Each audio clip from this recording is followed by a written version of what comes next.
Tenemos la presencia de dos presidentes de cámaras, el ingeniero Renato Carló de la pequeña industria y el ingeniero César Ron de la Cámara de Pesquería. Vamos a hablar del Tratado de Libre Comercio en esta fase final, pero es necesario el que le tomemos el pulso a la ciudadanía sobre qué piensa del TLC y obviamente de estas protestas que han puesto de una u otra manera en un estado de preocupación a los ecuatorianos.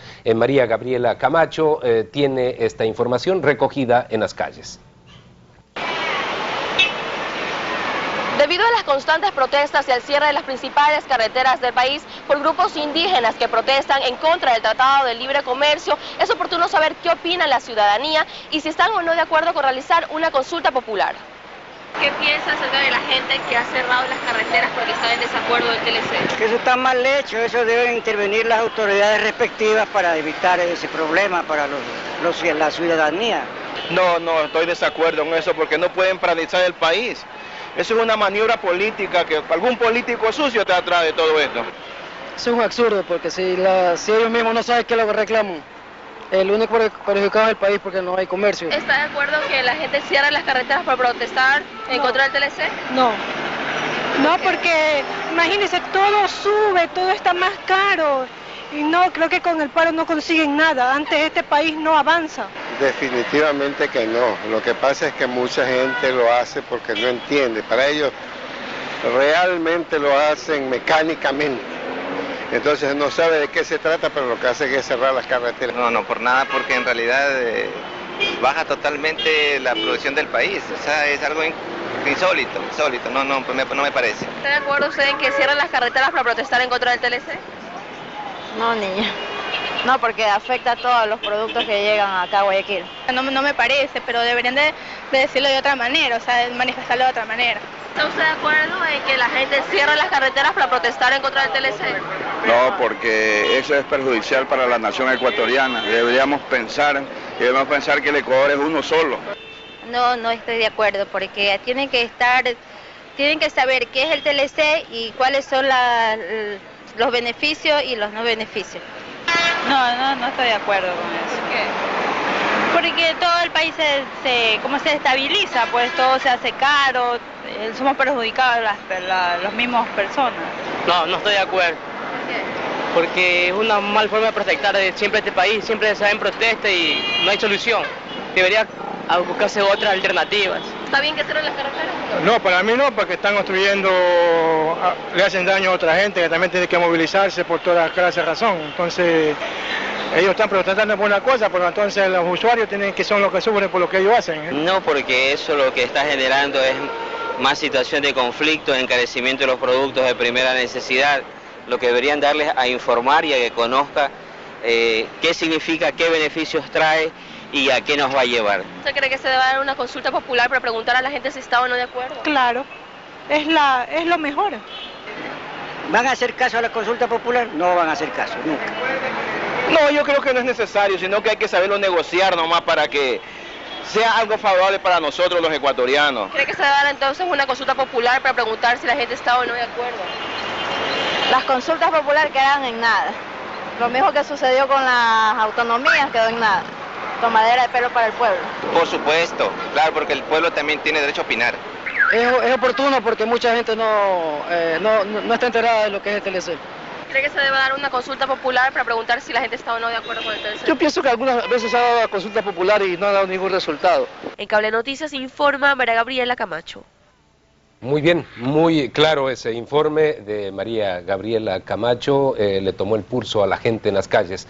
Prácticamente todos están en desacuerdo con la forma de protesta de los indígenas, porque obviamente ha paralizado al país, se ha generado desabastecimiento. Y por otro lado, han dicho también que de pronto una consulta pues no llevaría prácticamente a nada. Ingeniero César Ron, ¿cuál es su opinión de lo que acabamos de escuchar, luego de una semana tremendamente tensa, ¿no?, de convulsión en el Ecuador? Gracias, Fernando, buenos días. No hay duda de que los ecuatorianos estamos cansados de todo este ambiente de zozobra que se vive en el país. El Ecuador hoy más que nunca necesita trabajar, producir. Yo estuve en Quito el día miércoles y jueves y tomé un taxi. Y el taxista que me llevó en el centro manifestaba que había recogido unos indígenas y les llevó a la Casa de la Cultura y que les preguntó de frente, ¿y a ustedes les pagan? Y le contestaron al taxista, sí, nos dan el pasaje, nos dan $10 diarios y nos pagan la comida. Fernando, detrás de eso hay mucho dinero. Alguien está poniendo el dinero para desestabilizar el Ecuador. El Ecuador necesita producir y trabajar. Da pena ver cómo han utilizado a los indígenas. Cuando le preguntan y le dicen, ¿por qué está aquí? ¿Por qué ha salido a la protesta? Dice, no sé, pregúntele al dirigente. Así no se pueden seguir manejando las cosas. Los indígenas son respetables porque son una porción importante del Ecuador, son 8, 9, 10%. Hay que conversar, hay que sentarse en una mesa de diálogo, hay que concertar, pero de ninguna manera las minorías tienen que imponerse por la fuerza a la mayoría de los ecuatorianos. La encuesta de las calles es un termómetro, es en Guayaquil, que es el pulmón y el corazón productivo del Ecuador. ¿Y qué dice la gente? No estoy de acuerdo con las paralizaciones, hay que trabajar, hay que seguir adelante. Las consultas populares no han servido de nada. Se distorsionan además, pues no se pregunta o no se contesta sobre el propósito, sino en definitiva es una reacción al gobierno del momento. Es una pérdida de tiempo, dice. Mejor y de plata. Mejor informen adecuadamente. Muy bien, ingeniero Carlo, ¿cuál es su pensamiento, su opinión? Más aún cuando han dicho ya los señores indígenas que retornan a sus comunidades a tomar fuerza y que luego volverán a la capital de la República. Peor aún si firman el Tratado de Libre Comercio. Primero permíteme sumar a la encuesta. O sea, yo no estoy de acuerdo de salir y cerrar las calles porque los perjudicados somos nosotros. O sea, han permitido que una desinformación de un tema que va, digamos, a pagar la planilla de todos los ecuatorianos, haya, digamos, enfrentado ecuatorianos con ecuatorianos. O sea, la desinformación es la consecuencia. O sea, esta es la consecuencia. O sea, pero no estoy de acuerdo en cerrar las carreteras. O sea, hay que informar. ¿No está de acuerdo con la protesta indígena? No. Lo que estoy en desacuerdo es que el gobierno de turno, porque ahorita hay que hablar de gobierno de turno, así es, de corto periodo, informe. No hay que engañar al país. O sea, hay que decirle la verdad para que el país se prepare. Eso es todo lo que hay que hacer en este país. Y en este campo, de manera concreta y en poquísimos minutos, porque aquí sí hemos debatido bastante sobre el TLC. A lo largo de 2 años lo hemos hecho y siempre en base a una presentación de hechos, a una relación de hechos, conclusiones que han surgido del diálogo y luego hemos hecho propuestas de soluciones desde hace 2 años, pero el país dolorosamente no se prepara. ¿Cuál es su pensamiento en este momento cuando estamos a punto de terminar esta negociación? ¿Debemos firmar el TLC? ¿No lo debemos hacer? A ver, vamos en mi pensamiento y mi percepción. El pensamiento mío es que las cosas en este país se siguen haciendo al revés. Primero se va a negociar y después se dice que se va a arreglar el país. Hay que primero arreglar el país para fortalecerlo. Una vez que usted lo ha fortalecido, reemplazando las importaciones por posibles exportaciones, se fortalece el sector productivo. En ese momento usted puede ver las puertas al mundo, no a Estados Unidos, al mundo, porque ya le abrimos dentro de la comunidad andina, perdimos. Mientras estábamos distraídos con el TLC, firmamos con el Mercosur, perdimos. O sea, esas son las consecuencias. O sea, hay que fortalecerse al interior. Esa agenda interna que son ilusiones son las que, podrían afectar a la larga al país y que no se verdaderamente se reestructura. ¿Cuál es mi percepción? Que se van a terminar las negociaciones. ¿Van a cerrar las negociaciones? Esa es mi percepción, que se van a terminar. Lo que viene de ahí ¿Se va a firmar? Ojo, aquí se terminan las negociaciones. De que se firme, no lo sé. Porque el escenario político interno del país es totalmente diferente al que se viene. E inclusive, donde tiene que ser aprobado en Estados Unidos, también cambia en diciembre. Por eso es el apresuramiento de este gobierno de Bush, de hacerlo antes del 19 de abril para que entre en este Congreso. Que hasta en este Congreso yo dudo que se ha aprobado ya un nuevo TLC. Porque la situación propia del presidente Bush es totalmente negativa en Estados Unidos. Entonces usted prácticamente no está de acuerdo, dice que el país no se ha preparado, primero había que haber desarrollado la gente interna y luego ir a negociar. Y tercero, es pesimista y dice que prácticamente no vamos a llegar a llegar con el final de las negociaciones y la firma al Congreso actual. No soy pesimista, estoy claro de que el escenario no está dado como para que haya una aprobación. Perfecto. Ingeniero Ron. ¿Debemos firmar el TLC o no? Usted ha tenido posturas absolutamente claras, pero en estos momentos estamos finalizando la negociación y en base a las discusiones quisiera saber si mantiene esa opinión. El proceso se termina y se va a terminar en estos próximos días, Fernando. El Ecuador no puede quedarse aislado de la globalización, que es un hecho, es una realidad que está el mundo caminando en esa dirección. Ya firmó Perú, ya firmó Colombia, el Ecuador no puede autoaislarse porque eso sería como suicidarse económicamente, buscar un autoaislamiento económico, lo cual sería más grave todavía a la gravísima situación que tiene el Ecuador. El problema del Ecuador es tremendo. Aquí se ha destruido la producción y el aparato productivo desde hace 20 años. Eso es lo que tenemos que mirar los ecuatorianos ahora, con este gobierno y con los que vienen. ¿Cómo vamos a liberar recursos de la economía para poner nuevamente el país en marcha? ¿Cómo vamos a reactivar la producción y cómo vamos a volver a generar plazas de trabajo? Porque el Ecuador de hoy es un país caro, no hay estrategia, peor estrategia a favor de la producción, aquí no hay ningún plan de promoción económica, pero hoy fueron las condiciones, bajo estas condiciones y bajo estas circunstancias es el momento en que hemos llegado en esta negociación, o lo tomas o lo dejas. Esto es como cuando uno tiene que comprar un seguro de vida, lo coge o no lo coge. Entonces el Ecuador no puede dejar pasar las oportunidades y lo que sí tiene que hacer es trabajar intensamente, porque Colombia ya tiene una estrategia y una de las estrategias de Colombia posiblemente va a ser la devaluación del peso colombiano. ¿Para qué?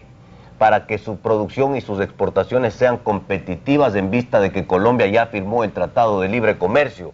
Es decir, los productos colombianos con una medida económica de esa naturaleza van a ser más competitivos que los ecuatorianos y los peruanos. La pregunta es, ¿y qué va a hacer el Ecuador para que su producción sea más competitiva que la colombiana y la peruana? Y más aún, dentro de un esquema de moneda dura como el dólar. Si allá van a hacer una devaluación para manejar un poco las exportaciones, ¿cómo lo hacemos acá? Bueno, esa es la reestructuración, Carlos, del país. No se olvide que en el año 2000 teníamos un presupuesto de 2.200 millones y hoy en el 2006 estamos hablando de 8.560 millones de dólares. Esa planilla nos la pasan a todos los ecuatorianos, industriales, comerciantes, todos la pagamos, pero es la ineficiencia del Estado. O sea, hay que hacer una reestructuración. La burocracia subió de 250.000 a 400.000. Yo sé que puede tener un efecto social, pero no nos olvidemos que si hubieran manejado una política de apoyo a la industria, ese exceso de burocracia... Claro, captaría la industria, no estarían en el sistema privado. Con la única diferencia, señor Aguayo, que en la industria privada tendrían que trabajar pues esos burócratas, que es lo que no hacen en este país, pero sin embargo lucran de unos sueldos que los pagamos todos los ecuatorianos. Pero estos temas lamentablemente son históricos, difícilmente los podamos resolver en los próximos días. Hay que hacer obviamente toda una reingeniería del gasto, hay que calificar el gasto, pero como estamos enfrentados a un tratado de libre comercio en estos momentos y hay un ambiente enrarecido interno por los movimientos indígenas, yo le pregunto, ¿qué es lo que tenemos que hacer? ¿Está usted con los indígenas o está con el reto hacia el futuro? Si no logramos desarrollar la agenda interna antes, hay que desarrollarla ahora, hay que presionar a los gobiernos, pero ¿con qué está usted? Yo estoy a favor de lo que es lógico. Y lo lógico es que se ha hablado hace muchos años de una agenda interna, que ha sido, o sea, los 10 años que hemos tenido de crisis política ha ido de la mano de la crisis económica. César lo acaba de decir, está destruida la parte productiva. Hace 20 años, no de 10 años, hace 20 años. Pero hagamos las cosas bien, pues no las hagamos al revés. Firmemos y después arreglamos el país. Ok, ya están negociando, se va a terminar la negociación, porque eso es verdad, se va a terminar la negociación, pero arreglemos el país. Y presionemos a que se arregle el Colombia país. nos lleva 40 años de ventaja con su plan Vallejo. Que estimula la producción y las exportaciones. Pero aquí, ¿a quién estimula? Acá le estamos metiendo. Aquí tenemos que ser innovadores, más costo día a día tenemos que ser creativos. Eso es lo bueno de nosotros, porque César coincidirá conmigo que inclusive se llevan industriales aquí a dar charlas en otros países para ver cómo se maneja una industria en un país en crisis. Eso es lo que somos creativos. Por eso todavía sobrevivimos en este país. Pero hay que trabajar también con una proyección a largo plazo. Y para eso hay que tener una política de Estado y no de gobierno. Ingeniero Ron, el señor ministro de Comercio Exterior, Jorge Humberto Botero, de Comercio Exterior de Colombia, ha dicho que Ecuador debería firmar declaraciones que fueron vertidas ayer, que va a ser de gran beneficio para el país, que además el estar dolarizado ayuda, ha dicho él, al comercio exterior ecuatoriano. Ayuda si se hacen las cosas que se tienen que hacer. pero aquí en los 6 años de dolarización lo único que se ha hecho es seguir ajustando la economía. Y hoy tenemos un país que es el más caro de América. Y eso es una realidad con la que tenemos que vivir los ecuatorianos. Entonces, ¿dónde están las iniciativas? ¿Cómo hacemos para liberar recursos de la economía? Porque la plata no se va en la burocracia, como dice Renato. La plata grande se va en la burocracia dorada. Hay que especificar en los grandes negocios petroleros, en esos $60 que vende el Ecuador, el barril de petróleo, pero que solo recibe 40 porque los 20 se van en el precio marcador. Ahí se ve el dinero. Ese es el dinero que se tiene que utilizar para la producción, para el crédito agrícola, para reactivar el aparato productivo, para generar incentivos. Porque ahora se habla de subsidios. Preferible está bien los subsidios, porque los subsidios son mecanismos económicos de promoción para ayudar a los sectores para que puedan instalarse en los mercados del mundo. Pero lo que se tiene que hacer, más que subsidios, es buscar medidas para dar crédito a largo plazo, para reactivar el aparato productivo, para darles a los agricultores semillas, asesoramiento técnico, que aumentar los rendimientos de las cosechas, de la producción, comprar la producción, exportar, abrir mercados. Eso en el Ecuador no se hace. Si la gente en el país reclama porque el país lo que está es viviendo una gran pobreza y no hay una alternativa de trabajo. Y aquí lo que tenemos que buscar es, ya es hora, Fernando, de terminar con tanto enfrentamiento, con tanta politiquería. Aquí hay que sentarse en la mesa, buscar un acuerdo, una concertación y sacar el país adelante con un proyecto de gobernabilidad a largo plazo. Porque si seguimos como estamos, con una moneda dura, como la que tenemos nosotros, nos van a pasar como aplanadora Colombia y Perú por no hacer nada casa adentro. Muy bien, concluimos entonces en que hay que trabajar en la agenda interna del país. Estamos hablando básicamente de reducción de los costos de producción, de obviamente lograr gobernabilidad para poder impulsar inversión, porque no se puede crear más empresas si no hay inversión. Hay que enseñarle a pescar a los ecuatorianos, no darle el pescado. Hay que enseñarle a pescar, ¿verdad, César? Sí, pero además, Fernando, en este desorden del frente interno, yo sí quiero dejar un interrogante planteado. ¿Y dónde están las Fuerzas Armadas ecuatorianas que tienen que velar por la seguridad interna y externa del país? El Ecuador no puede seguir siendo tierra de nadie, Fernando. Ya no se puede permitir entonces que a pretexto de estar en contra del TLC vuelvan a paralizar las carreteras del Ecuador. Ya lo están anunciando, pues. Lo han anunciado, pero ¿qué debe hacer? ¿Qué debe hacer o buscar más financiamiento? ¿Qué debe hacer las Fuerzas Armadas? Parar pues todo esto, parar. ¿Dónde está la seguridad? Bajo una ley de emergencia nacional, habrá que declarar hay que pedir una rendición de cuentas al gobierno para que una vez cambie la política. Hagamos una política de Estado de desarrollo a largo plazo. Aquí siempre se está improvisando los cambios de acuerdo a las consecuencias o las situaciones que se vive día a día. Es el momento en que tenemos que conversar más entonces, todos los sectores. Así es. Muy bien, dejamos como mensaje final esto de que hay que sentarse a la mesa de negociaciones todos los sectores, lograr prácticamente un pacto social para favorecer al país.